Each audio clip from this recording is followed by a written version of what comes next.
Game 1. Yung kay regarding naman kay Angge, I think medyo may magana pero hindi naman siya sobrang like nung kay AA yan ang talaga nag-violate agad sa kanya naman pero may swollen pa rin. So isang maganda naman na hindi yung jumping foot kasi nasa right side pero again definitely maapektuhan yung performance nito. So hopefully makabalik. So doing the X-ray siguro pagbalik ng UST and hope and pray na walang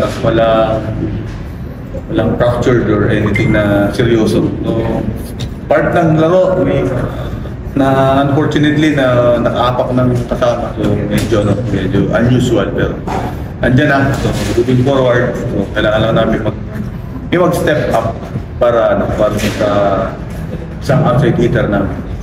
Doon sa game naman, It was match gaya nung nangyari ng season. so siguro sa part ng mga players, hopefully maging inspirasyon pa nila si Poyos dahil definitely gustong-gusto nito maglaro. Na-experience niya yung mawala ng isang game nung nagkasakit. So definitely ngayon, mas ayaw niya na mawala ulit, especially nasa finals na tayo .